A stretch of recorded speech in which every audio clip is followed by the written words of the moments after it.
Well, hello and welcome to the inaugural round of Let's Race Don't Be Last, sponsored by Trackspec Motorsports. We're here at iRacing Superspeedway tonight. This is Race vs. Broadcasting coverage. This is Matt Houston, joined by Gary Gotso here in the booth. How's it going, Gary? To be here for this one because I was in the last race. I saw what it was like out there firsthand. But it's good to be here. We have a decent sized field. It's not a horribly big field, but it's a decent sized field. We got a lot of things that we'll talk about as we watch the action on the track. But the question will be, can we keep it caution free? And it is possible, but we'll see.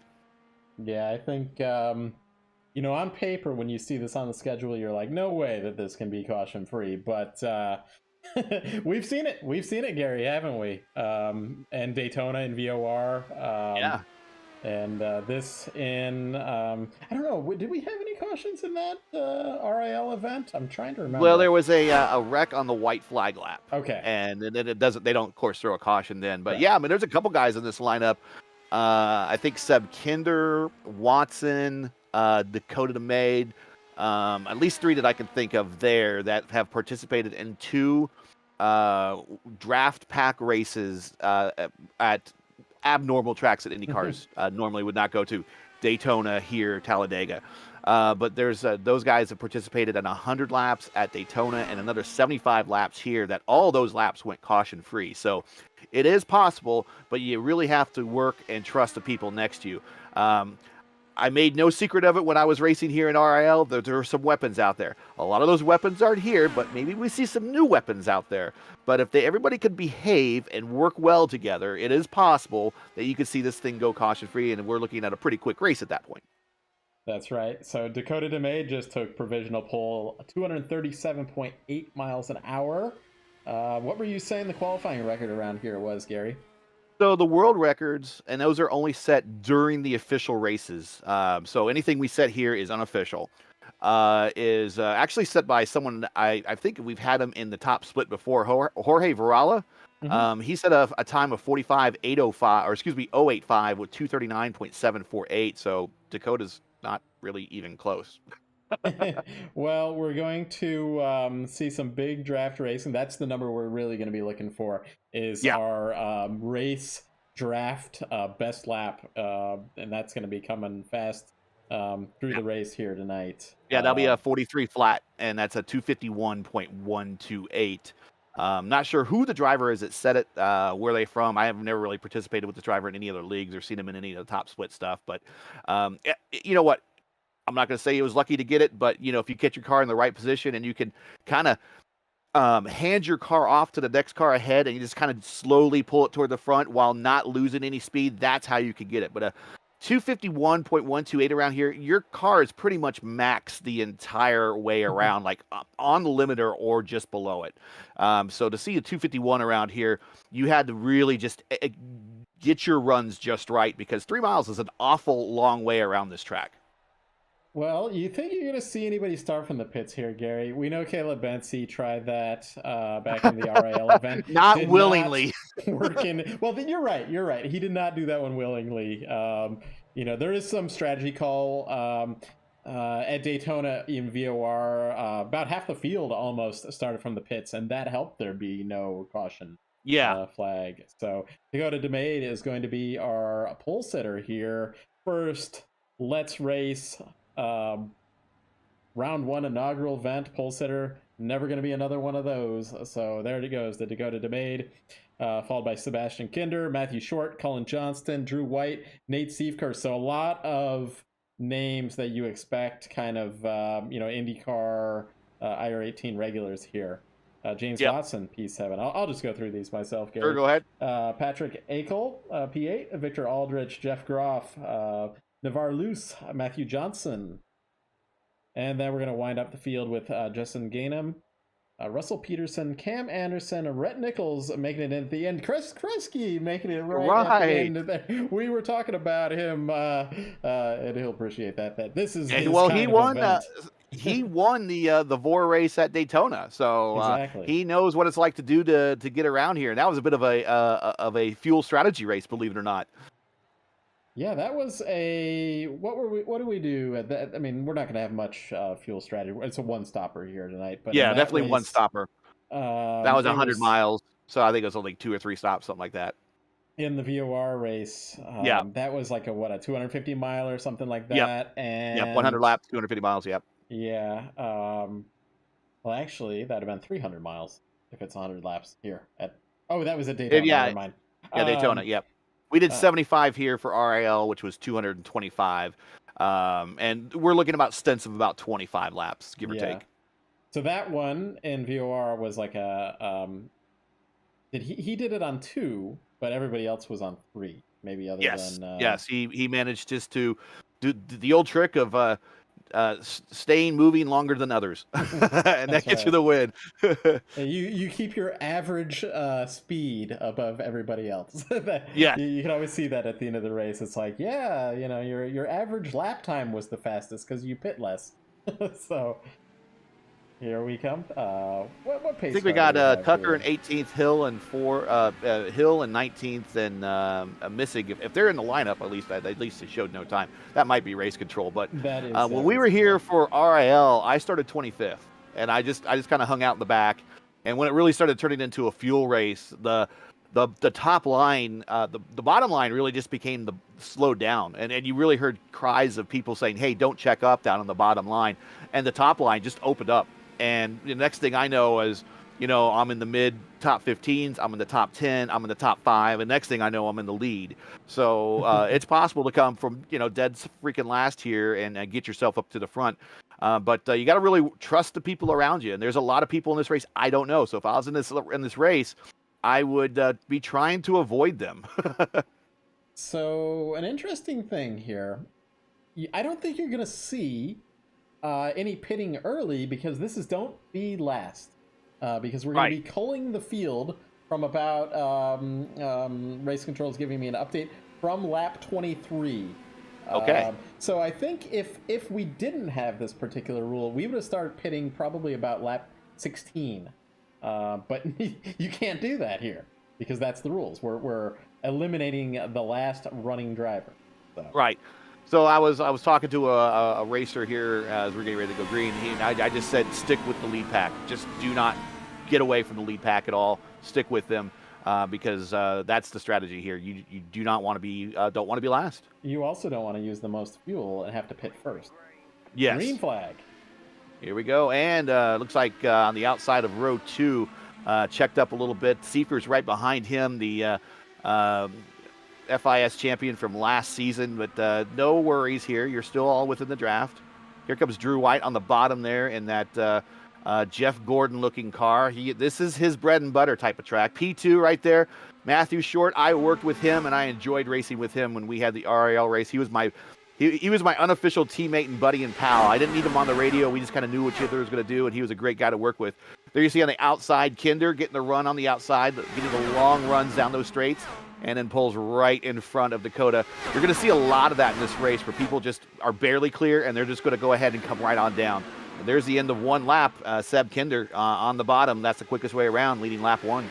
And we are caution-free here so far. As they say, hey, we have JJ Wang has made it in right at the end. I saw that coming in late. He is currently last, and I think he might have either started from the pits or missed the grid. Looks like from his how far he's back from the leaders. Looks like he might have had to do the Caleb Bency start here. Yes. So we're 3 wide for P5 already back in the lineup here. So they're getting a little punchy back there. The thing you got to do is you got to keep it on the bottom, and you got to be smooth about it on the bottom. Where the accidents are happening is where people are going to hit the bottom, and then they realize the car is going to the bottom too quickly, and then they jerk the wheel back up right, and then they shoot right back up to the racetrack, and that's where the wrecks happen. Thankfully, we didn't have any of that in the RAL here, but I would not be surprised to see if that's how a wreck happens here. But you got to be very, very smooth about bringing the car. And we got a caution. We've got Russell Peterson slow on the track. We do have one fast repair for each driver. Russell is still running, so let's get a replay of what happened. That's going to be a big help for JJ. You're right. That will be. And in fact, he might even want to hit pit road. Yeah. But I'm looking at Russell here. Let's see, what position is he in at the time? Oh, Looks he like he's got in some about help on this one. 17th. Yes, he did, and I'm not sure who is to his inside, but they were starting to get stacked up about 4 wide in front of him. Oh, I see what happened. Who was the car on the bottom? Was that Hill? Was that Hill on the bottom? But the car that hit him was the number 69 of Justin Gainham. I'll double check who was Trying to actually see who. below. Justin Gainham. Christopher Kresge is the last car there. Cam Anderson. So the Cam Anderson, he actually clips the apron going into turn 3, and he shoots up a little bit, and it scares who hit Russell there, and it puts him into the wall. And again, that's just a classic not being aware of your surroundings in this league. You're kind of following the car in front of you, and then you realize that your right wheels, or your left wheels, dip off onto the apron on the backstretch. The track is banked all the way around, so even if you step off the banking, you're actually going to disrupt the car. It makes Cam Anderson almost looks like he uses force to cause that incident. It's right there. Well, he's going to stay out. He's going to go right to the front here. He's going to stay out. So it's got a bit of a bold move. Tires aren't so much of a big deal here. You can actually go without changing tires if you want to. But the thing is with Indy cars, there's a bunch of cars actually that didn't make pit stop here. Dakota included. Yeah, the thing with changing tires in IndyCar is they could change all 4 tires in about 5 seconds. So if you have to fill your tank more than 5 seconds worth of fuel, you might as well throw on new tires anyways. But there is no advantage here for getting fresh tires. It's all about the draft, 100% the draft, and getting your car in the right position to be able to hit that start-finish line ahead of the next guy. So Sebastian Kinder, basically the top 9 drivers have not pit. It's not a bad move. You know who's another driver? We were talking about Chris Kresge. This is like his perfect track, right? Drew White here. Yeah. This is another driver that loves these, wide open pack races.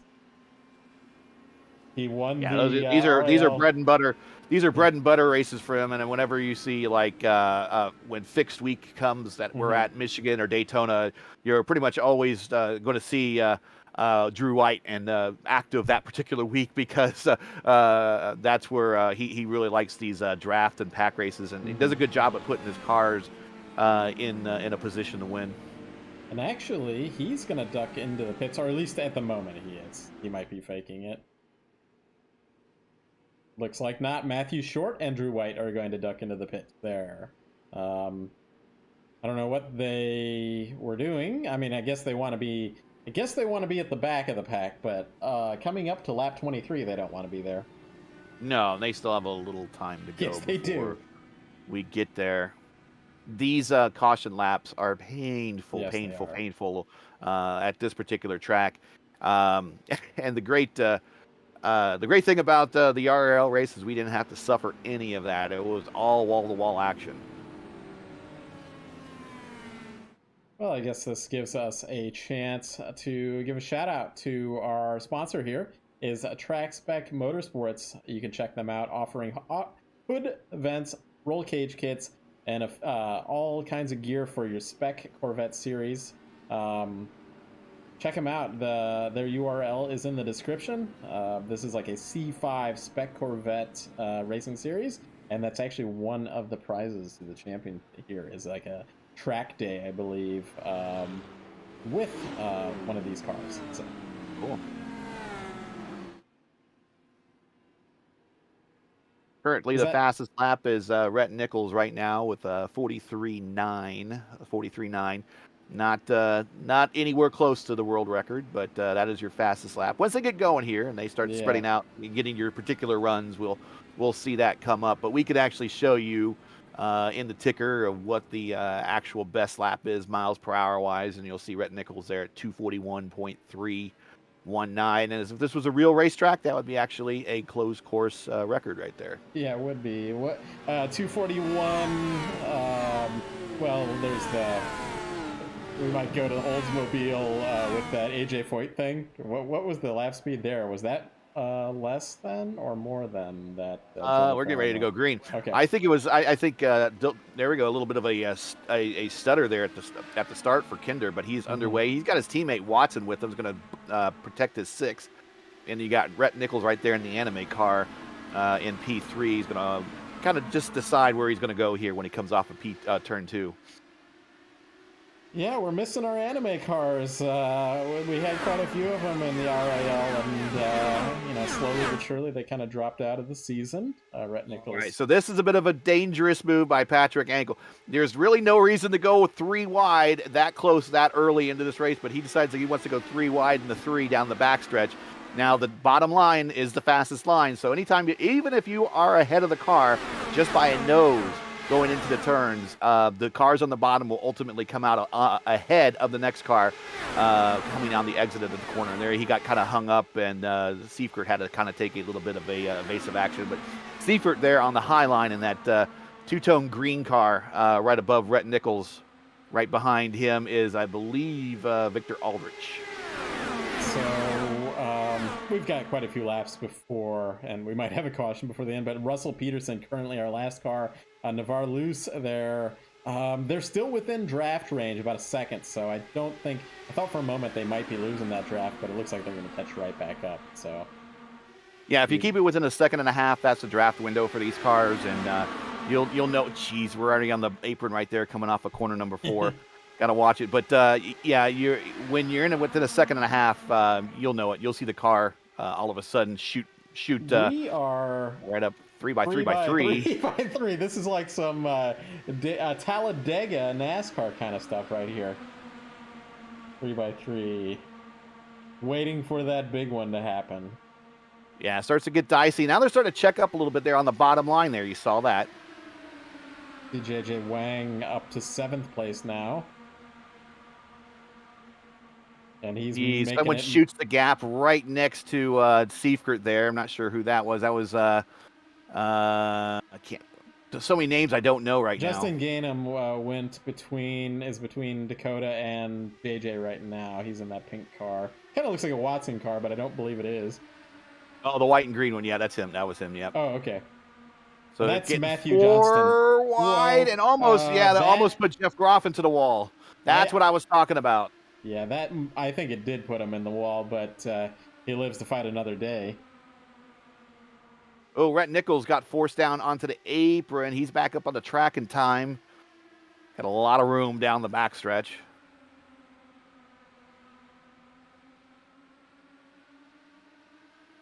So the key here, really, and to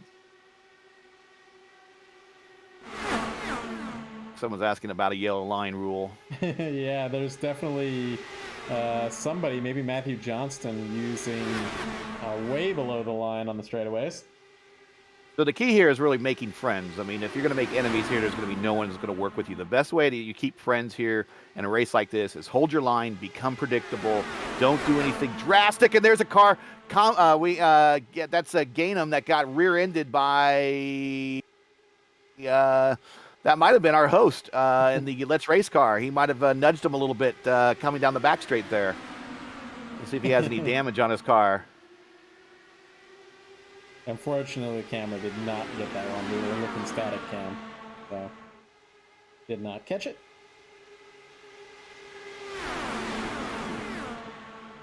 We've kind of, at least for the moment, single file among the top 5-6 cars. That is maybe JJ Wang. No, that is JJ Wang, yeah. There's some cars trying to work it on the outside there. Dakota's inching out. He's in 5th. Going high on Matthew Johnston. Okay, it might have been JJ Wang then. That's what I saw. Kind of got into the back of the Let's Race car that has Let's Race on the side, I believe, is Watson, actually. who just Might have got been a JJ bump though. draft from Johnston, I believe, and who backed off, and then Dakota has taken over that spot. Yeah, Matthew Johnston. I hear Matt. What are you doing out there? So some bump drafting going on. You do not bump draft in these cars. No, you do not. James Watson is not very happy. Drew White going 3 wide on Seifker. Looks like he's going to clear Seifker. Matthew Johnson on the inside. Johnston nearly hits the apron. But yeah, you were saying earlier, Gary, that just the angle of the track going into the corner just kind of pulls you to the left as you're going into that corner. It happens at Daytona, happens at Talladega as well. And these drivers that are not as used to these kind of races certainly caught out by that kind of thing. So yeah, if you're not used to that, that's going to be a foreign feeling.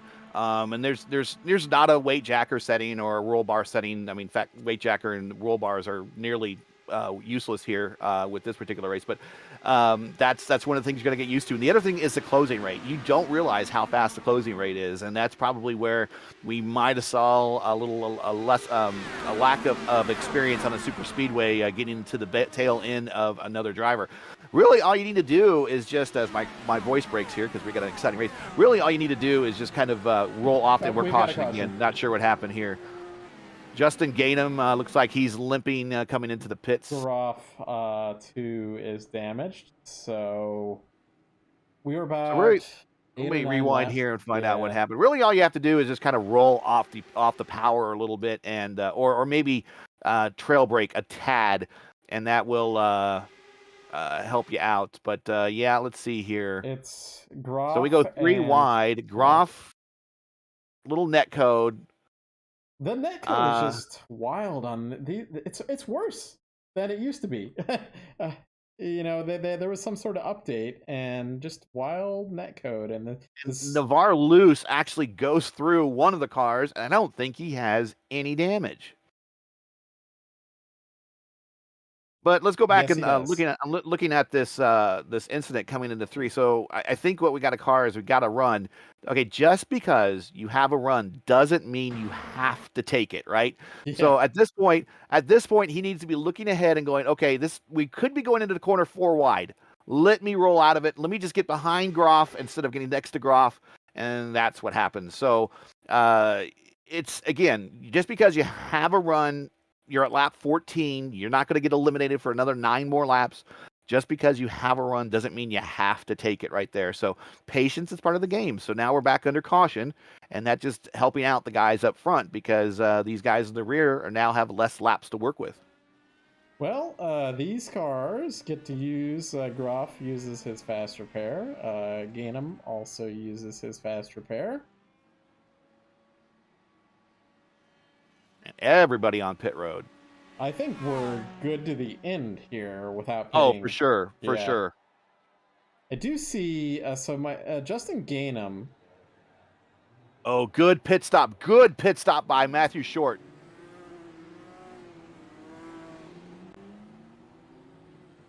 Justin Gainham. Okay, so Justin Gainham was DQ'd. Yeah, so I was also noticing that his, he was involved with both incidents, and maybe his net code was causing some issues there. But yeah, he was involved in both of those, so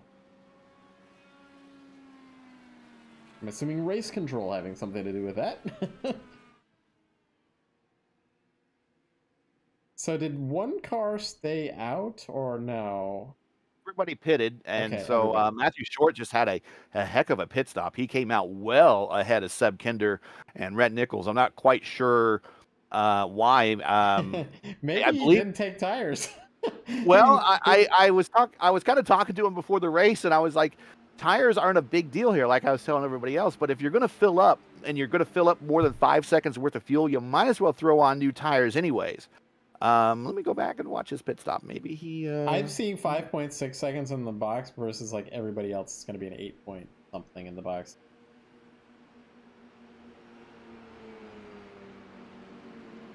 Let's ride along as he comes down pit road. So So back to, while you're doing that, Gary, I will mention our sponsor once again. Try to Fuel not only. butcher it as I did last time. But so, Trackspec Motorsports offers hood vents, roll cage kits for the Spec Corvette Series, racing parts including wheels, aero, suspension, safety, and cooling. Innovation, function, and design are the core competencies that drives Trackspec's vision to be the world leader in aftermarket performance solutions. Check them out, Trackspec. URL in the description. I'm getting some confirmation. So the driver was removed for being the at-fault driver.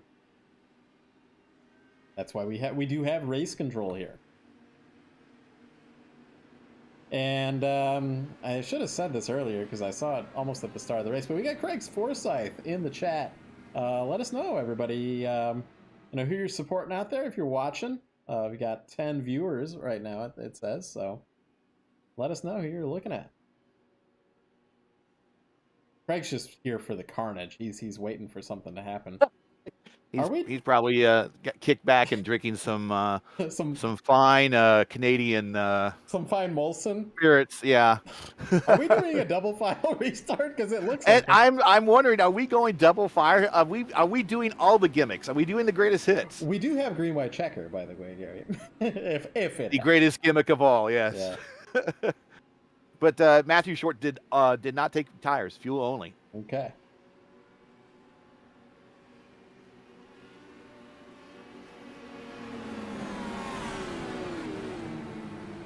I kind of liked the double file restarts in IndyCar when Randy Bernard brought them, but I know the drivers did not. And drivers did not like them, no. I would not want them in that's iRacing.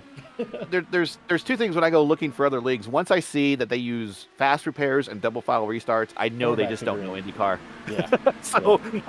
I don't participate. But they see Matthew Short getting a good run on that restart, but the pack's just going to chase him down here. He just needs to find a place defensively to stick his car, and he might get railroaded by a couple at best, but as long as he keeps it on the bottom, there goes Dakota 3 wide up top.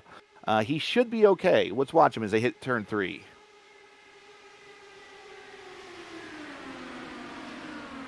Got a Dakota back. Well, inching with Matthew Short. Red Nichols behind Matthew Short. So if he just holds his line, sorry, I didn't mean to cut you off. If Matthew just holds his line for the next 6 laps, he's not going to have to worry about elimination. It's everybody behind him has to worry about elimination. You see, Dakota can get up there next to him at the end of the straight, but he can't quite pull off that pass. Now here comes Matthew Johnson up top, and he might have smacked the wall. Not sure if he did or not, but he's not going to be able to. He's going to come right alongside, but the same thing. Low side wins here at the iRacing Superspeedway.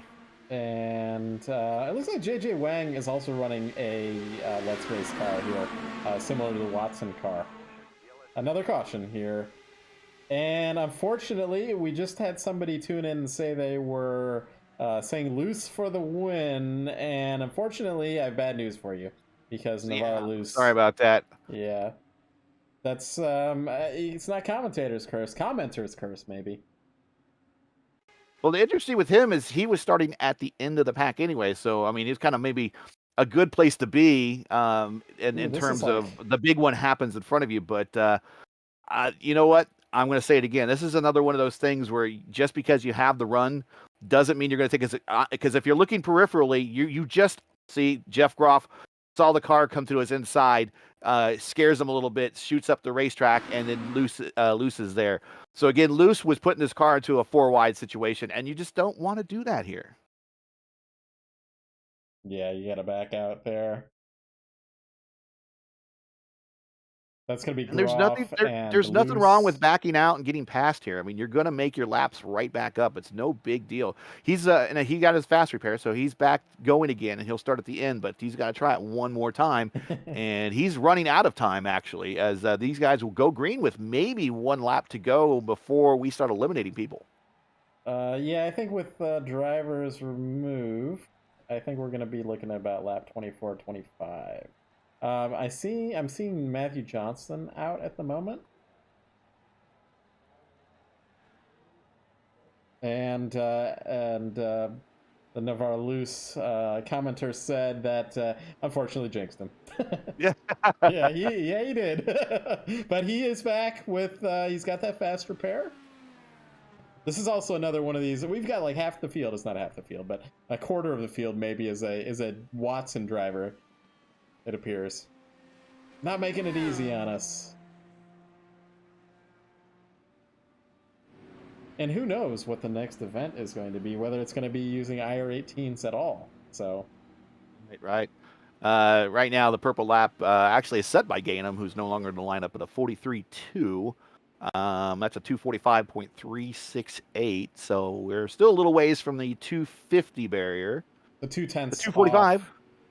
Is that 2/10 off the record? That would be 2/10 and some change off. Yep. We can have a look. 206 to be exact. We can have a quick look at the best in miles per hour of all of our drivers in the field here. A few drivers in the 240s, as Gary was saying, and everybody else in the 230s.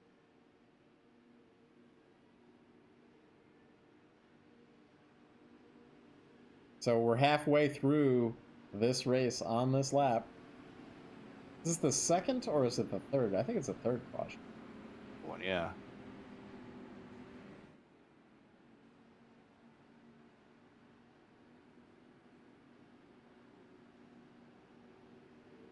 Yeah, the official world closed course record.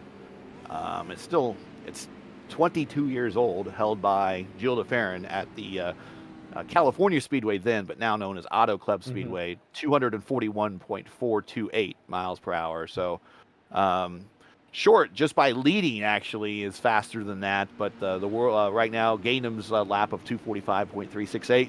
If this was a real world thing, that would be a new world record. And what was the AJ Foyt? He was like in an Oldsmobile something. It was like I think he did that at Talladega, and I think it was. I want to say he was in the 230s or something. Yeah. Okay. And then I got beat by. That was it. Yeah. But I think it wasn't like an official race session, but I believe that there was some like Guinness World Record kind of thing there, and that was what like accredited it as, like, at the time anyway, the closed course record.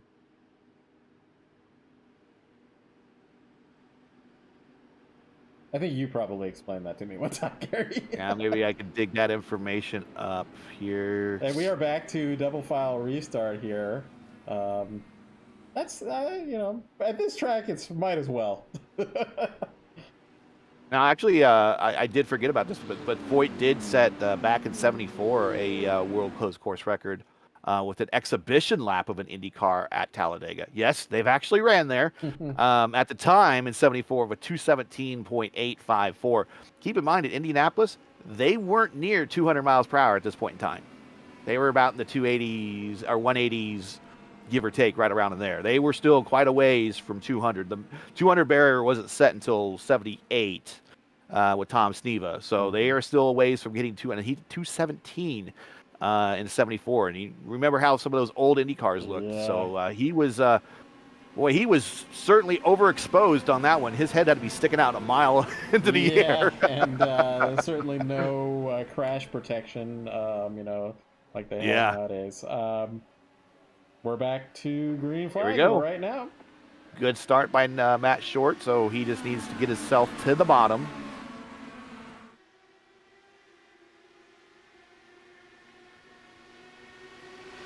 Actually, right now he's helping out Dakota by staying high.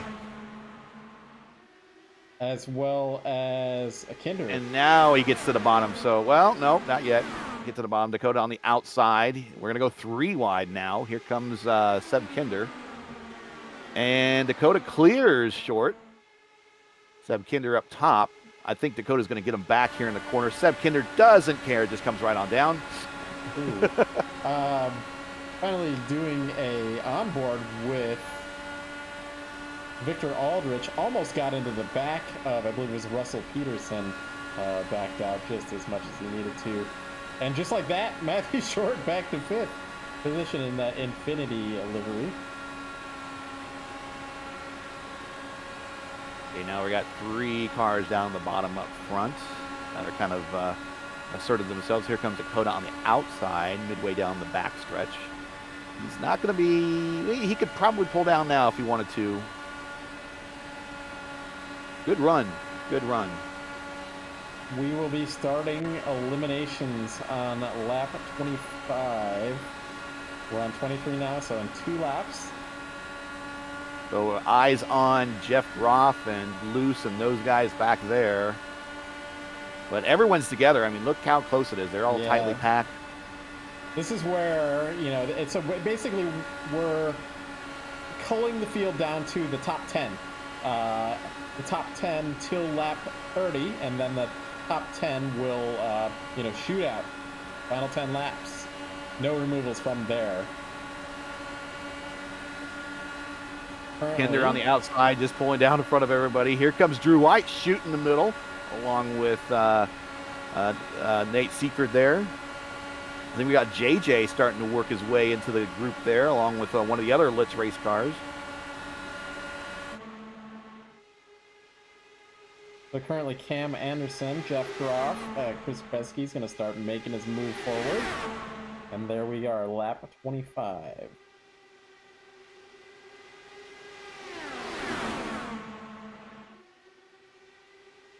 We'll start to look at the back of this field here and who gets removed. Almost got wound up there midway through the pack with Seifert grabbing the apron a little bit. I think Cam Anderson was just removed. Now Cullen Johnston, Chris Kresge, next to targets for it. Ooh, we've got some. There's that shooting up the banking I was telling you about, and that is going to hurt Patrick Akel. That is going to probably eliminate him there. Yeah, he's going to be close, but yeah, he's done. So now it's coming down between Peterson and Groff. And there he goes. Navarre Luce now. We need to come up with a word for this. He's on the bubble, basically, is what I would say he is.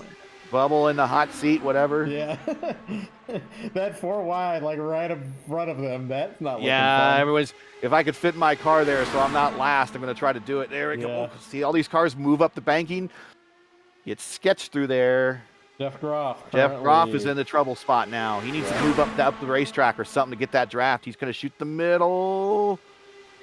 I think he might do it. You know what? That might be Russell Peterson. Russell Peterson was loose. Well, let's see what the race control says. Yeah. Oh, there's contact. There's contact, and there's more contact. We've got Jeff Groff and Chris Kresge and Russell Peterson. Okay, we've got a caution. Yeah, what happened here is another thing what I was talking about in all race long. It's you're getting into the corner and you start to go down and the car see he almost gets in the back of White, so he shoots back up and then there's a car right there next to him. So unfortunately, now Kresge will get his fast repair. Yes. But I think Groff or Peterson, one of those 2 guys has been eliminated. But I think Groff might have already used a fast repair already, so he might be done himself. So they might get a free lap here. I don't know. We'll see. I feel like Peterson's going to get removed. We'll have to get confirmation from race control about that. And then maybe Groff will be removed for being involved with both incidents. I don't know. Peterson is disqualified, so he's been removed. Yeah. I think Groff will be removed. I mean, Groff's out of fast repairs. So Kresge will be last, but he will... he's still driving around with a damaged car. He's coming down the pit lane now. His... on my screen anyway, his tire is doing some crazy stuff for our viewers. By the way, Craig Forsyth in chat said that he was promised a big one, and that's why he's here.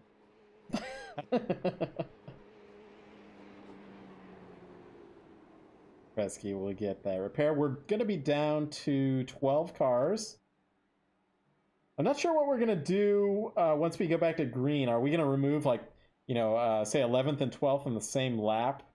And then... see what race control is going to do is it's not really fair to remove someone under caution. They will not remove during caution. But let's make a mention for who's made his way up to P2. JJ Wang has worked his JJ way just up to making it, yep. P2. Yep. Right at the end, what happened to Caleb Bensi back in RIL Did didn't not work out happen for here. him. Yeah, it did not happen here It for happened here, JJ. yeah. And I'm sure Dakota's looking at his relative going, how the heck did that happen? But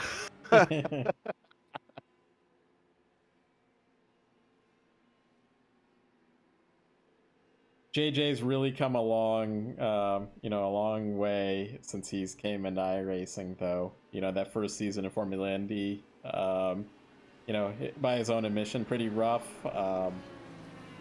He's had some good runs since then. He's still figuring out the ovals in the IndyCar, but I think he has a solid grasp on the road courses thanks to, Formula Indy Series, if I don't say so myself. Race control.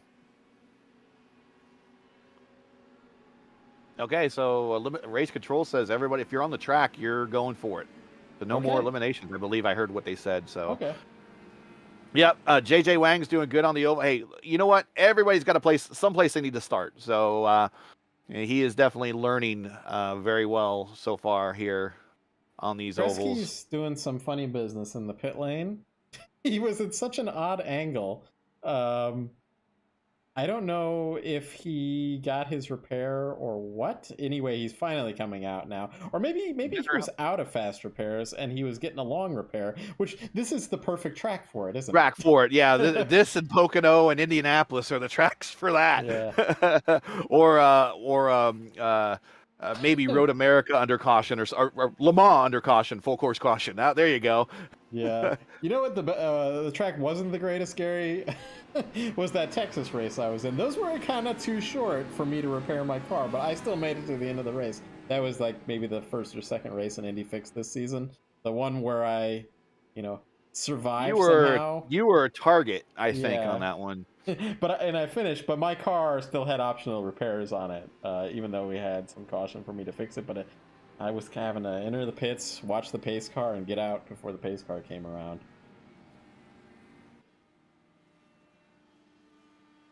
So currently at 10 laps to go. Lights are out on the pace car.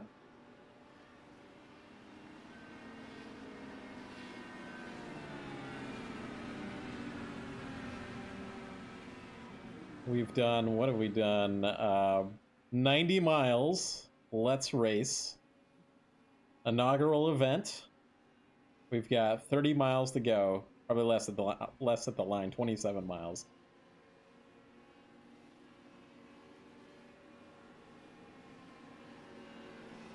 No fuel conservation necessary here. So at the time, Gary, when IndyCar announced, it was like, what, 2010, 2011? The two double file restarts at like Indianapolis, what were you thinking? I was thinking that it was just another gimmick. It was, it was to get more people excited on restarts. Yeah. And that just it really brought too much risk into it, in my opinion. It was good for Dallara. Yeah. But they might have had something. The Dallara lobby was like, yeah, do double file restarts. Yeah, that's the other thing when I look for. I just have a hard time when I go to NASCAR Truck League or something just to participate. To say friends like, come on over, try it out. Yeah. And then we go to a caution and I go, oh Christ, we got to do double file restarts. So it's just like, oh. I have that same exact feeling when I ran some. It's been a long time. It's been 2 years almost since I ran those. Well, here we go. Seb's bringing him down slow. He could probably get a run if he wanted to. There he goes. A little bit of a twitch on the back end. Dakota already in second. Dakota passed on the left side before the start-finish line. I don't know if that's going to be an issue or maybe it was close enough, but Dakota has P2, and he's going to have a heck of a run down here at the backstretch. So here's Seb staying at the bottom. Ooh, somebody brushing up against the wall back there. Yeah, Victor Aldrich. Here goes Dakota. We do have live race control though, so there's a chance even if Dakota did do that it was to not crash or something like that. So maybe he can get that black flag cleared. I don't know if it's a black flag or not. It just looked like he possibly may have. Close. Here comes Seifert to the top.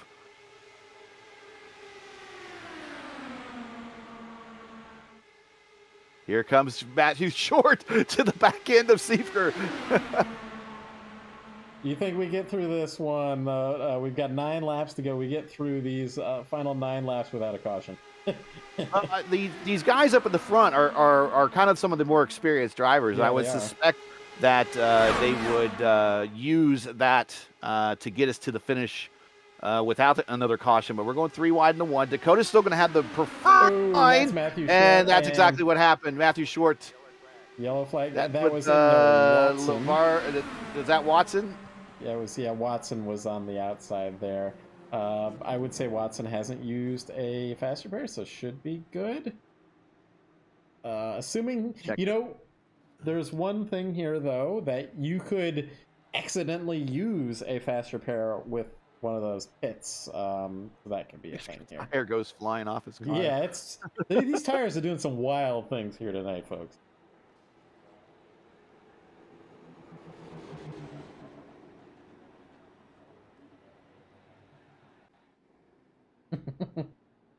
Let me actually get a replay of this, though. Yeah, it's a little bit more of the same. And yeah, he got a fast repair. He got snapped back into place. He is good. Yeah, it's 4 wide on the outside. Seifker and Short wheel banging. 240 miles an hour. And then wheel banging with James Watson on the outside did not work out for him. Yeah, I think Short wanted to come down. He thought Nichols might have been there. Then he comes down and he goes, "Oh, Christ, I'm really close to Seifert." So I start to move up. And then there's Watson on the outside. Again, it's really tough. You just got to hold your line. That's all you have to do, and it's really, really tough. Just one other thing, I've said it already during this broadcast, is we will have green-white checker if a caution comes out, with more than 1 lap to go. Seifker... I don't know why we're pitting. Well, I don't know either, but maybe fresh tires are a thing, and there are no eliminations here. We're going to go back with 5 or 6 laps to go. JJ is going to be our leader.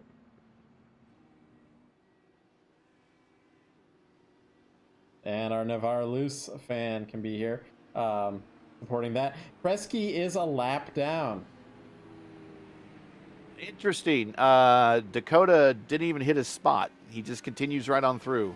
Oh, he just wanted to go to the back then.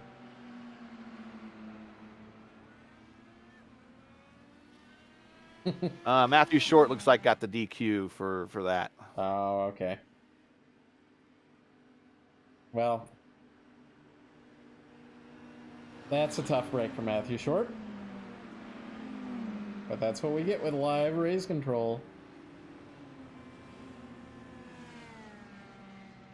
I wish Kresge could. I shouldn't be saying this, but I wish he could get his lap back so we'd have another car up there. He would have gotten it if JJ. I think it's JJ. No, there's other cars in front of him. Top 4 drivers. If they had pit. Unless race control just says, give him the wave around. You got every other racing gimmick. Yeah, you might as well just give a wave around. we probably have a lucky dog. Give him the lucky dog. We probably give him the lucky dog. So that one, let me quickly. RIL uses the lucky dog. Let him benefit from that. He's the RIL sponsored car. Yeah. Let me quickly look at my doc here to see if I see anything about a lucky dog. I'm not seeing anything about a lucky dog. Over in FIS, if we could do lucky dogs, because that's what Formula One does. That's what we would have run.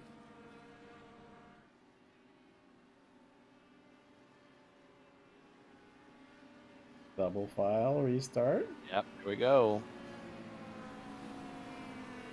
I think they might have also put lap cars to the back.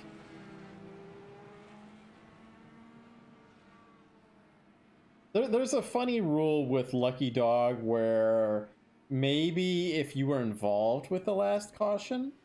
Yeah, yeah. I may and I believe Kresge that's a legit was. rule. Yeah, yeah. I Yeah, believe that's a then legit you. rule. If you are involved with the last caution, caused it or part of it, I don't think you could benefit from it. Yeah, which there was some place where we had Lucky Dog. I don't remember what league we were running. It was recently, and I didn't get it because of that. It was in FIS, I think, is what it was. So I don't know. It's the only league I was running that had a Lucky Dogs. Well, it would have been on if it was FIS, it would have been on one of the ovals then. Yeah, it would have been So I that mean, yeah, the Indianapolis race. I believe I had yeah. gone a lap down or something. Or no, well, I don't know. Or Fontana, one of those races. Yeah. Here we go.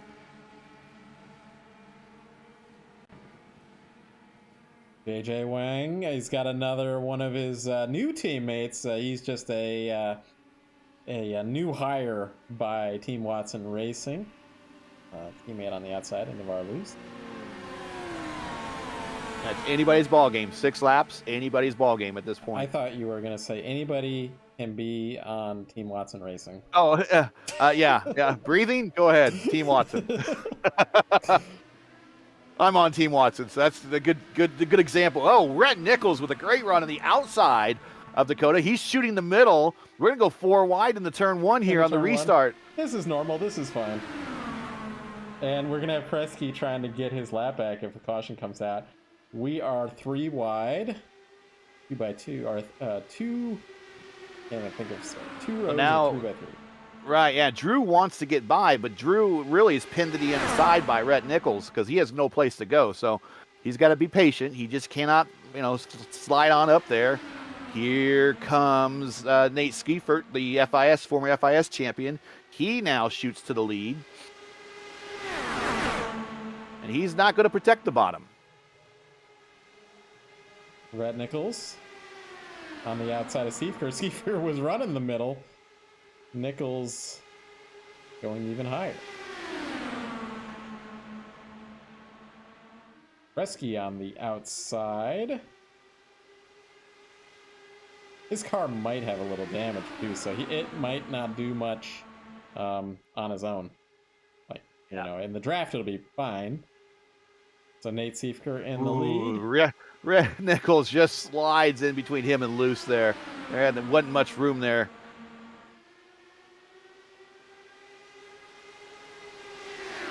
As we come across the line, that is going to be 3 laps to go.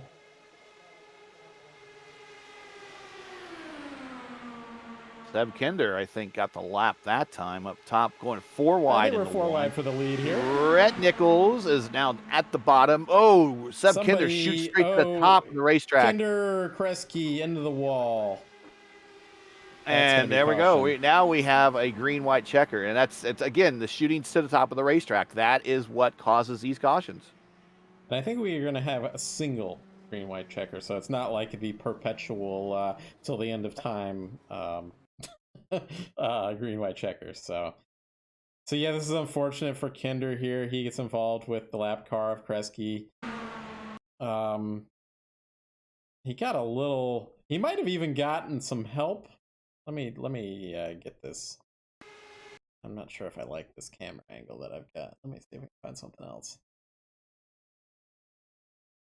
Oh, okay. There was something happened in front.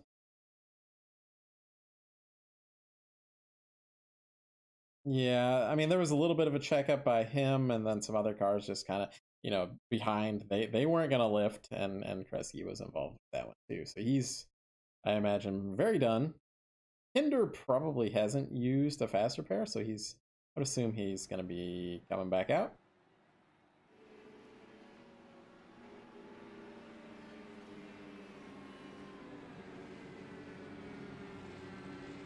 Yeah, he got hit to the inside. JJ Wang 4th, Dakota DeMade 5th.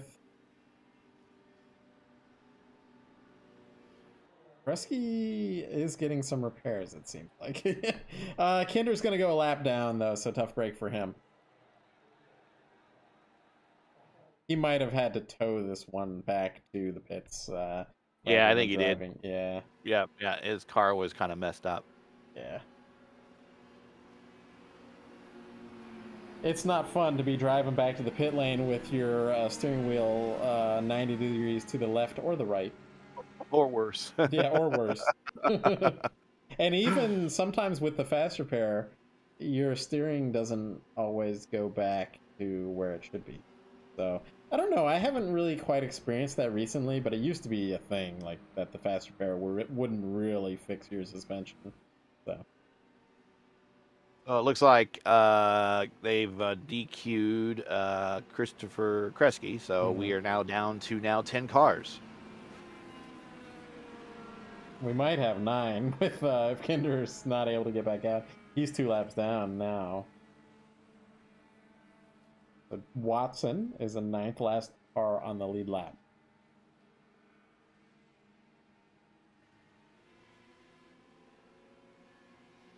Looking at speeds again, I don't see anything better than what we saw earlier. Ganem still has the purple of the 43.212. So fastest lap also. It's like fastest lap of the race when you're driving with the Menards or Buick V6. But you didn't finish the race. So we only get one attempt here at the green white checker. That's it. So if we go caution before the white flag, the race is done.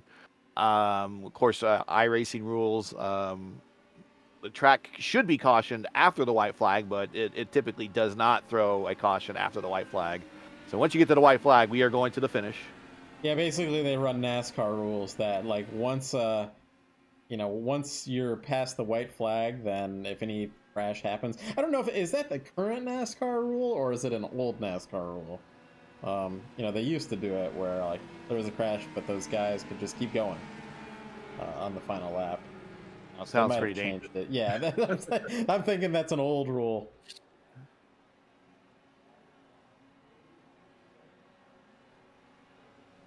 But yeah, I'm assuming neither of us watch NASCAR to know what's going on these days. Not the new iteration. I remember the old days before the Lucky Dog, where they would actually race back to the yellow. That was interesting. And it would race back. They would be, when I say race back, it'll be quotes. They were allowed to race back to the caution, but often what they did, if there was cars that were a lap down, they would the leaders would just let them by to get their laps back. Yeah, and that's where the term "lucky dog" became a thing, because then they stopped that from happening. They were like, well, what if I was trying to get my lap back? Yeah. Because before they would get their lap back, so okay, we'll do this lucky dog thing. And I think the name actually, surprise, surprise, came from one of the wall trips. So.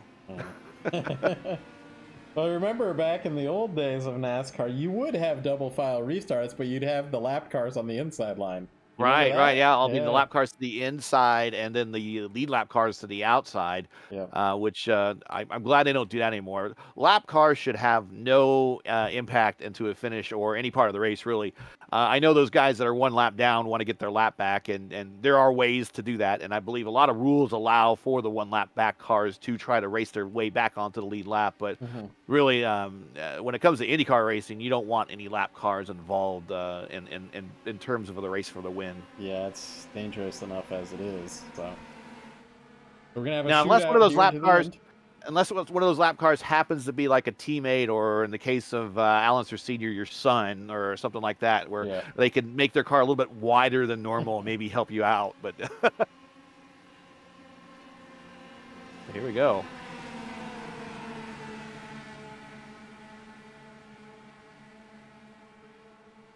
Coming to green. Just FYI, we have a whole host of different prizes for P1 to P3, a hard charger, fastest lap during the race, the pole, and whoever qualified 13th. Right now, the hard chargers, JJ Wang up 17 spots, so he can still improve. Wet Nichols up 14 right now. Nate Seifert has a slight edge on the outside. Here comes JJ Wang. He's going to go up higher. He's going to have a great launch down the backstretch. But he is not going to be able to get to the lead, because he's going to stall out here about halfway down. Looks like Watson behind him trying to push him. But who's that on the outside? 4 wide going into the corner. Oh, we've got contact. And that's it. If that's a caution, that's it. I don't know if that was it. I think they backed out of it. Navarre Loose was the contact. He's still going, though. So here we go. Rhett Nichols using the yellow line. Here comes Dakota down low. This is legal. Oh boy, bangs wheels. He's going to stay on it. He's going to go. Yeah, that was something, but that was, final lap, fair game. James Watson in the lead. Nate Schiefker on the outside. Rhett Nichols even more on the outside. Squeeze. Oh, boy. Oh, secret. Here's Rhett Nichols on the top side. Here comes Drew White down bottom. Drew White's going to have a run. We'll see if Rhett Nichols is going to be able to pull this off. I think 4 cars are going to survive. Here we go. Up to the top side. Drew White. Oh. Victor Aldrich. Oh, Colin Johnson. Colin Johnson. Yes. Right at the end has a massive... We have not talked about him all day long, and he gets the run up top. Awesome. Well, now going back to that incident on the backstretch, I'm going to put that one at the feet of. Now I know that there was a lot of bumping and banging to get to that position, but once they were all clear of each other down the backstretch, that was Seifert coming down a little bit on Dakota and crowded those 3 down at the bottom, and I'm going to lay that one at the feet of him for that one, because if he just would have kept it straight, they probably would have made it all through the turn, but. Yeah, that one's going to be on Seifert in my book. If everyone wants to go back and look at it on the replay, you could go ahead and make your own judgment. But he kind of did a Pruitt fade on everyone down the backstretch and just kind of pinched Dakota into Watson there, and that opened up a big hole for somebody that we never really talked about all day today. I'm just looking at the finish line. Colin Johnston. I've got it paused on here. There it is. Over Drew White by... 0.017. Yeah. So we'll get our podium interviews here in a moment. Rhett Nichols was 0.038. So it's go tell your friends, hey man, I finished 3rd place this season at a race this weekend. Oh yeah, how far back were you? 0.038. So let's see. If anybody comes to the waiting room, that's where they're supposed to be, but I wonder if they won't, and they'll just hang out in their lobby up there. We'll give them a few minutes to figure out what they're doing up there, or not a few minutes, but a few seconds to figure out. Let's quickly look at Nate Schiefker here. I mean, there was some beating and banging. Let's go back to that. Yeah, let's go back to that last lap there, and let's watch them when they take the white flag. We'll replay that because that's where really the fireworks kind of start to go. Yeah. All right, looking at it now. Dynamic TV. Well, that's a little bit too far away.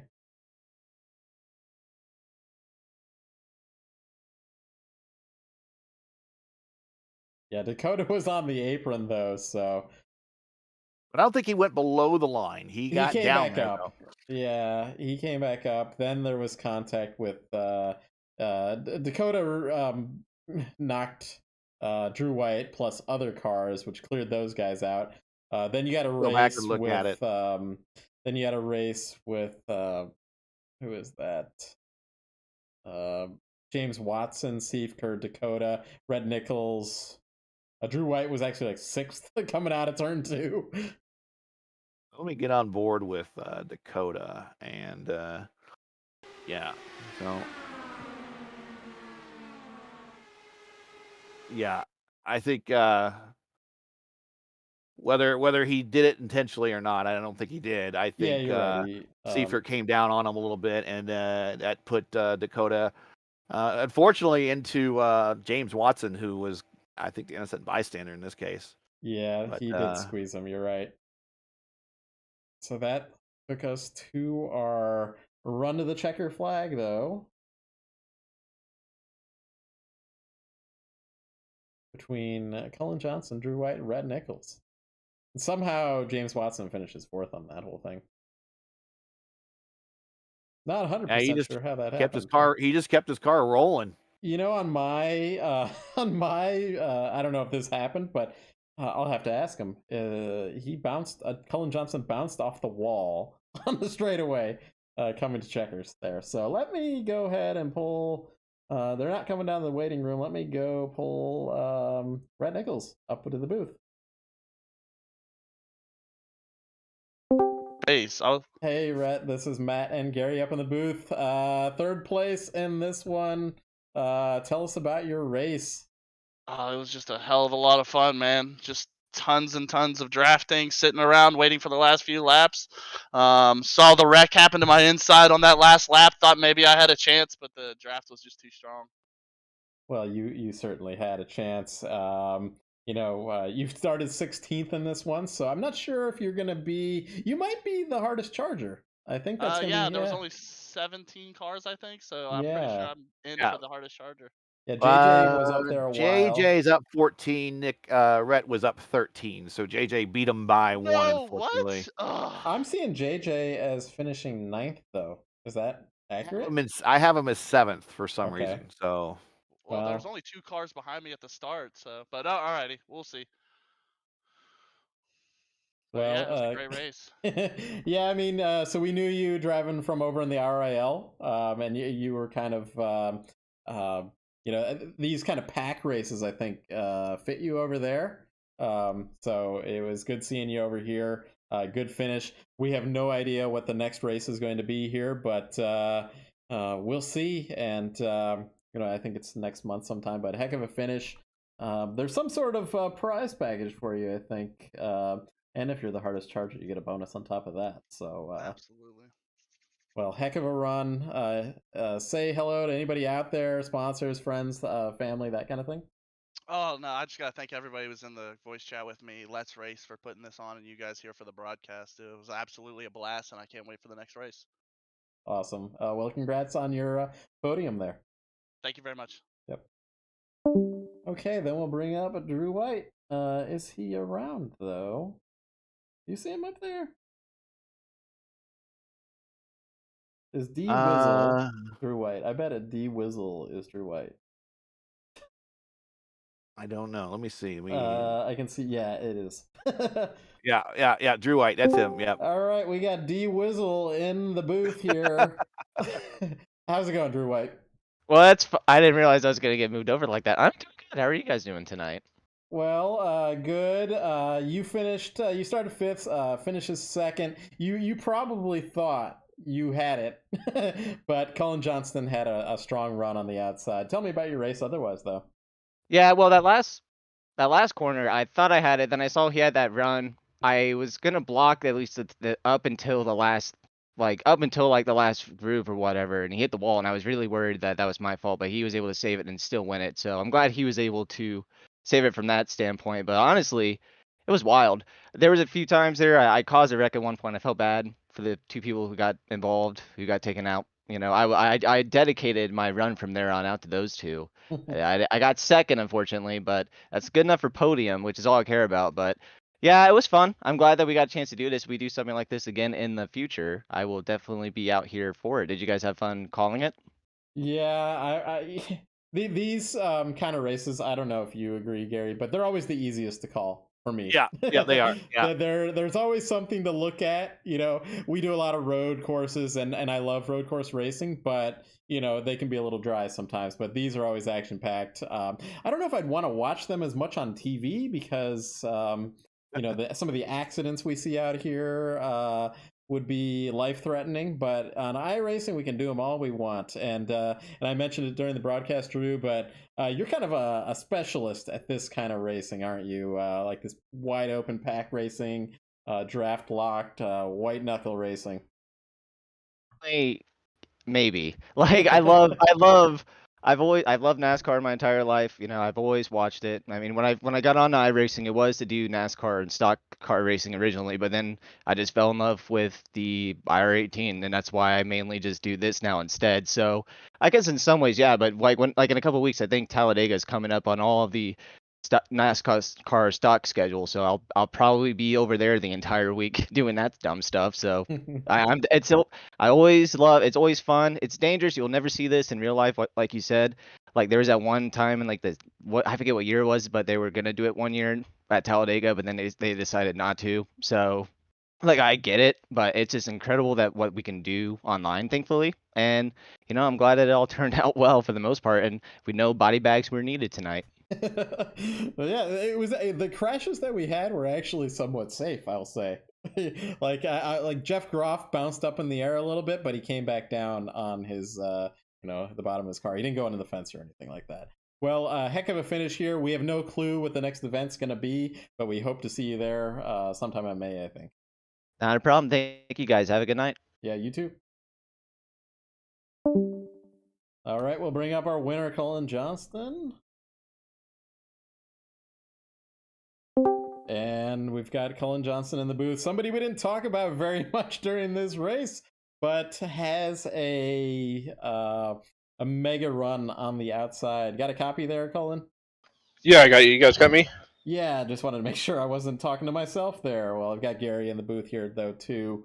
But hey, quick question for you. Did you bounce off the wall on the front straightaway before you crossed the start-finish line? I did, and I thought my race was done at that point. I hit it so hard I thought I was going to break suspension. So yeah, I'm glad that didn't happen. Yeah, you had such a heck of a run that you could bounce off the wall, 300 feet before the start-finish line, and you still had enough speed to pass Drew there on the outside. Well, heck of a race. Tell me about your race, though, because again, we didn't talk about you very much, and then suddenly you were there and you were the winner. So I qualified all right. Started to kind of push towards the front, and then kind of got abandoned on the high line early. So I went to the back, and then used those eliminations to try to judge how to get those runs that I got there at the finish. So that was kind of kept playing that the whole that 5 laps or so that we were eliminating people to see where I could get the runs coming to the line. Were you at risk of being eliminated there? It got really crazy where, we finished the race with a 4 wide at the finish just about. But we were nearly 4 wide for, those last positions. Were you part of that back there? So I think the closest I got was just in front of the last line of cars Okay. being eliminated. Yeah, it got really wide back there, and then there was an incident there. But heck of a run here. Kept your foot in it, bouncing off the wall. Yeah, heck of a race. We don't know where the next race is going to be, but hope to see you then. But hey, any final thank yous, shout outs, sponsors, anything like that? Anything else you want to say about your race? You can take us out.